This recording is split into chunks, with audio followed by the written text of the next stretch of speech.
All right,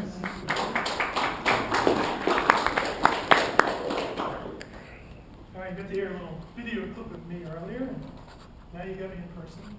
And so I'm going to talk about tracking online campaigns with Google Analytics and Google Spreadsheets. And getting the rest of your team to participate too. So if you're working with other departments, other businesses, partners, they need to help out. And you need them to do it right without going insane. Your results may vary. So who am I? Well, I tweet at Mark Alves. I do some consulting with churches for SEO and social media, and I'm a senior web marketing manager at NFIB. That's the National Federation of Independent Business. So Dave, when you've got that list of links you can get, they're an NFIB member. I work with the team that does our how-to articles, and whenever we have a member featured or interviewed in the article, we try to send over the nice link and some nice anchor text stuff. A little something for your presentation there. Got 350,000 members, small businesses across all 50 states.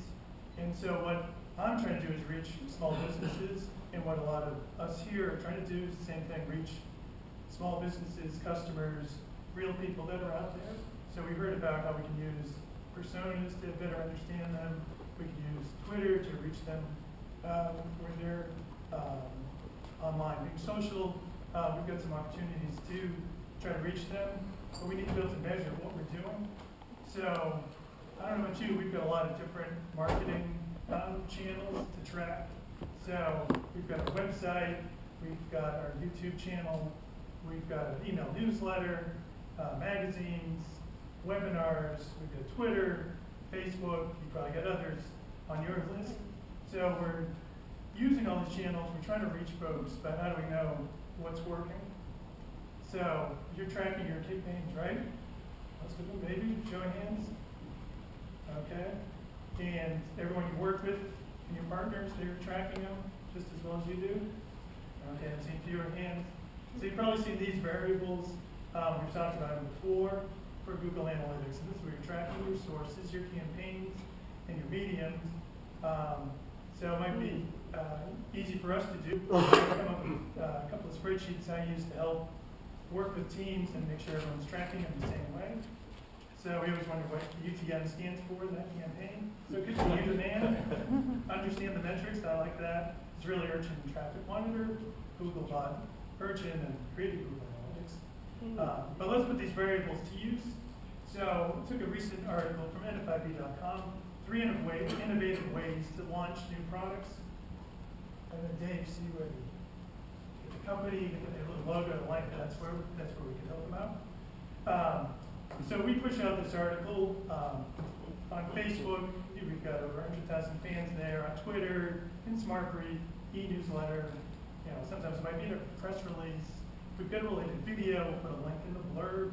So lots of places that it's going out, and we can quickly see which ones are getting hits and which ones aren't. But without tracking them, we won't know, well, is one channel performing better than another? So we try to give each one its own source, and we try to focus on consistent tracking consistently. And the consistent part is use the same naming conventions.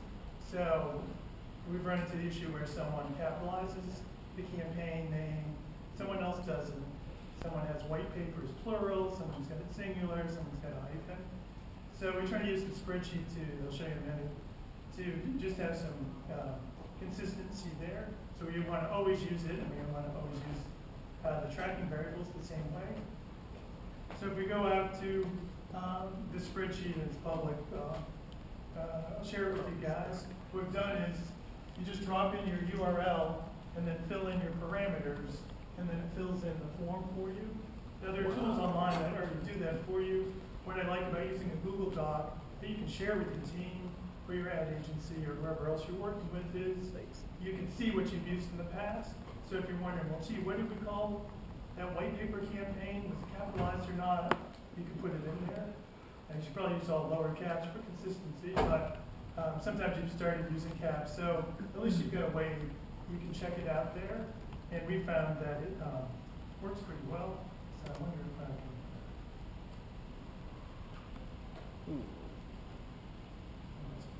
let's take a look and see if we can look at this live. If not, we've got the screenshot there. And so if you go to, we use Bitly, and so we're using the VASEM hashtag. You just add a tracker to the end there, and it'll pull you out to that spreadsheet. So you can make it, you can play with that one, or you can make a copy and use it for yourself. Here it is pulling up. So, so when I'm working with some other teams or ad agencies, or sometimes we're working with other associations, we'll set up this shared spreadsheet. We'll give you certain people access and say, hey, this is what we're using, and they can just dump in those parameters. And it also helps with, there's the issue of whether you've already got a question mark, an ampersand in the parameters in your URL. This formula will take care of that for you. All right, two other viewers. Let's see. Anonymous and me. I guess I'm still logged in. I'm logged in right now. I'm checking it out. Okay, great. So, and the good thing with that feature, and I'm glad you're checking it out, is you can also see if your partners are using it. If you have it open and they say they're using it, well, hey, I haven't seen you in there.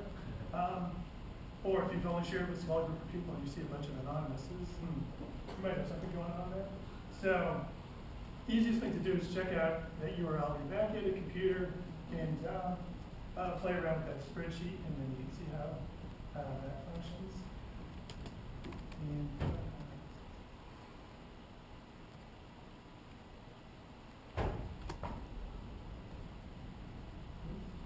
And bear with me a second. Did you name it the same thing? Yeah. Okay. Sorry.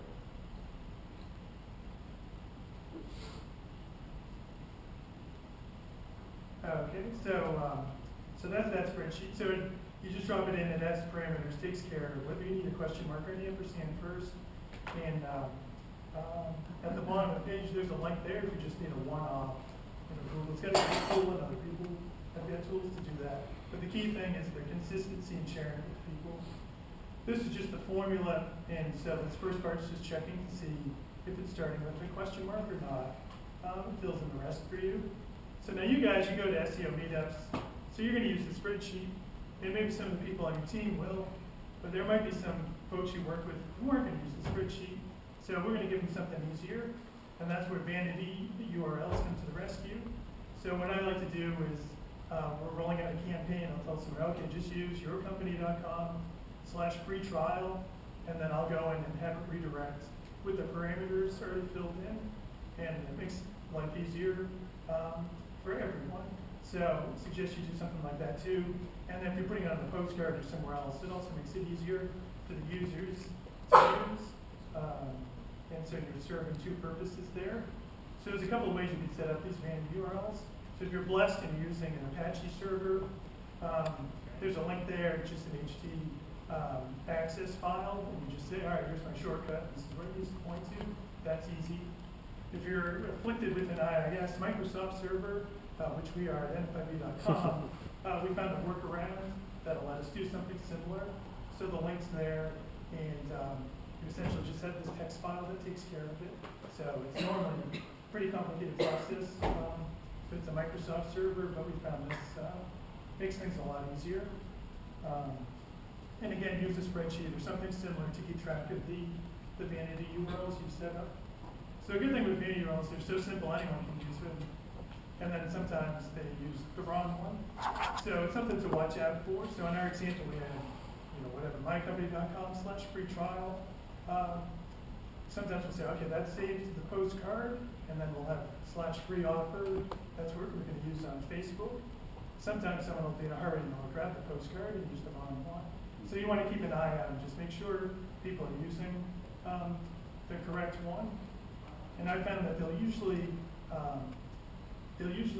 check and see if they've got the right landing page, but they might not always have the right tracking URL. And some people just aren't that concerned about it. We are, they're not. So keep an eye out that they're using the right one. And then another thing to look out for, sometimes they'll type in the /free trial and then paste in the fully resolved URL with your parameters. So that is something you want to make sure they're using the correct one for. Yeah, now, Mark, these are email addresses that you're putting in I mean, these are URLs you're putting in emails, you're using on landing pages from ads, you're sending postcards outside, but they're not ones that you're relying upon for SEO. Correct. Because if you put Oh, this right. short vanity URL around the web all over the place, and it does a redirect regardless of whether it's a 301 or 302, and you get this long, ugly thing, that's not really what you want. Right, exactly. Yeah. So, we'll dump them into Facebook, we'll have it in print materials, things like that. Good thing is Google Analytics will recognize the parameters, so we'll generally strip that off. But yeah, you don't, we're trying to make it easier for the user and for some of our partners. But that's a good point about, how you blast that out, you print it out. Yeah. So one other thing to look out for, it's sort of, I call it a high-class problem to have. Sometimes someone will reshare the wrong URL, and it's something you have to live with. So we had an article in Smart Brief, it's a newsletter, created by a third party, and then a couple of months later, a Twitter entrepreneur, celebrity, tweeted out that link, and all of a sudden we got a ton of traffic to it. So the first thing we saw was, wow, this old article's getting traffic. Wow, it's all coming from Smart Brief. Like, well, that came out a long time ago. There must be something going on. So we investigated. We saw that they used that. So we couldn't just blindly say, oh, it was from Smart Brief. We saw it was from Twitter. So that's something you might face. But we were happy with the traffic, and I'm not going to tell a Twitter celebrity, oh, you redo that with the other link. So something to live with. And if that happens, so much the better. Was it Kevin Spacey? It was, I forgot, it was sort of the glamour entrepreneur. She's got the glamour shot, and I think she's on Good Morning America. Consider the source, the UTM source. It's required by Google Analytics for tracking. It overrides the referring data, referring site data.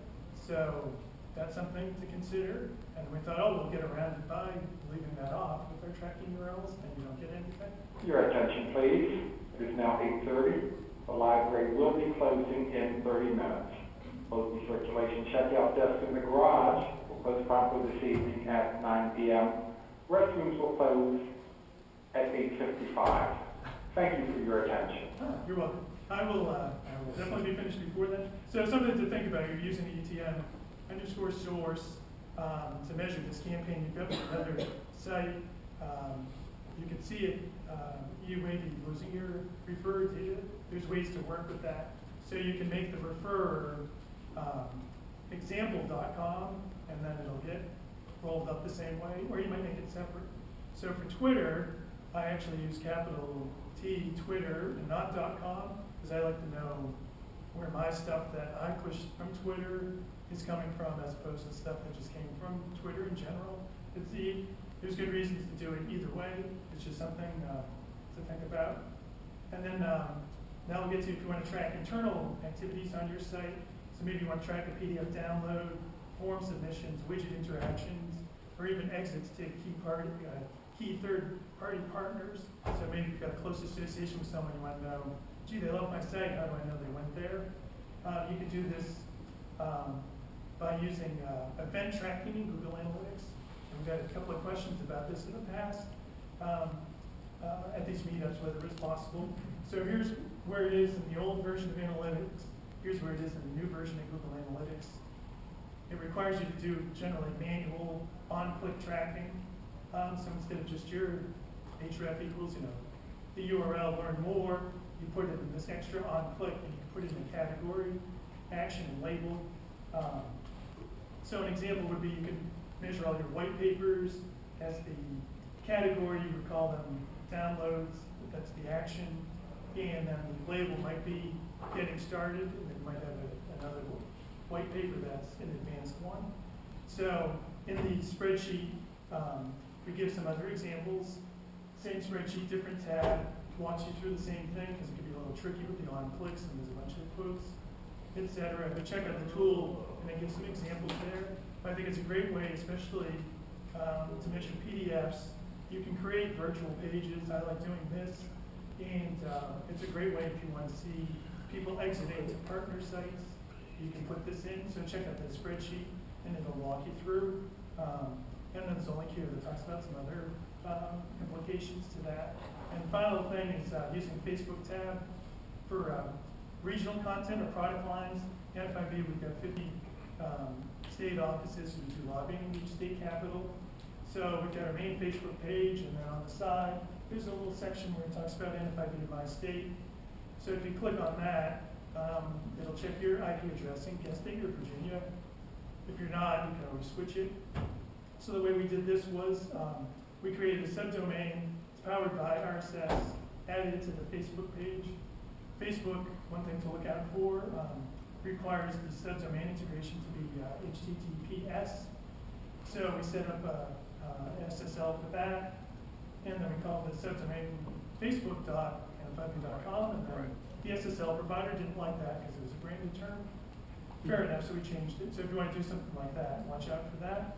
And then we've got it in Google Analytics as a separate profile so we can see how it works.